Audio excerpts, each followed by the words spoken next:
Hey there, thanks for watching and subscribing. This is a Box Fan video, part 7. I'm going to call it Epoxy Americana. Part of the fun of doing this series has been coming up with funny names for the sections. And I just watched JFK, the Oliver Stone movie, and so that's what I'm calling it. I broke the switch for the reverse, and I tried to pull the two parts of the switch apart, and I just made it worse. It just crushed and fell apart. So I decided I would try to rebuild the switch to use. I am using a epoxy putty, and I know this stuff a little bit, so I knew I would have to use some sort of a structural plastic for where the switch slams back and forth in the switch housing.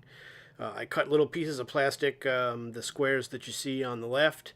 The lighter colored ones, the smaller ones, are from a windmere grate from the early 90s, and boy, what crappy plastic that was. Unreal. Just powdery and terrible. Then I used some plastic from this Marc Messier figurine stand, and that's the plastic I ended up using. You know how to use epoxy, so we're not going to talk about that. I did a couple of practices. I like to do a practice run when I'm doing things like this. And so I just used it was sticking to my fingers with the gloves on, so I just used a putty knife and some other tools to sort of manipulate and cut away what I didn't need.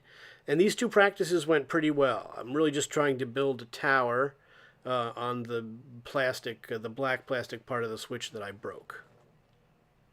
They set for about an hour. I actually didn't look at them until the next day.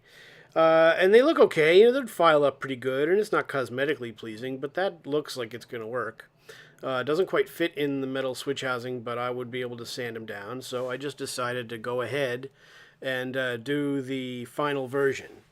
As you can see, the epoxy didn't hold on very well to the little plastic squares, so what I decided to do was score the inside of these squares where it's going to touch the epoxy, give it something to hold on to.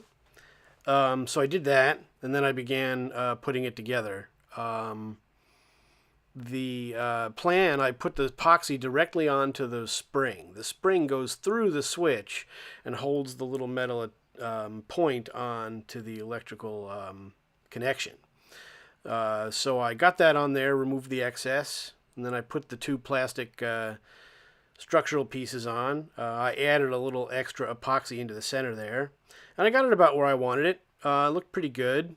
The idea was to have some epoxy sticking through, as you can see, the little blue in there.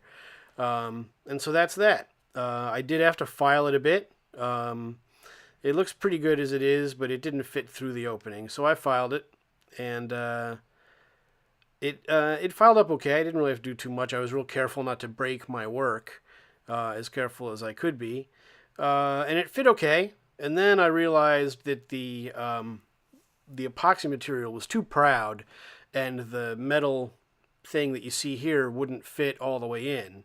So I cut it down, still didn't work, so I opted to drill through the epoxy to make a recess for the nub on the metal point. But I was really careful drilling, and I did begin to make a recess. But like all things, you can only hope for the best. And as you can see here, I broke the epoxy free, and the repair didn't work, which is okay. Vegabase 25 sent me a link for the switch, and it's really, really cheap. So I'm just going to buy another switch. We'll throw it in, and we'll get this fan finished. But this was an attempt to fix the switch. I enjoyed doing it anyway, just to see what was possible. There are some other things I could have done to make this work. But I think I'm just going to buy the dang switch. What's the point of wasting any more time with it?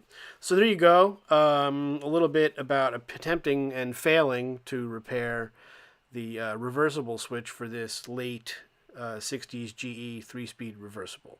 Thanks for watching. Stay tuned for more, and stay tuned for other fan videos as well. Thank you.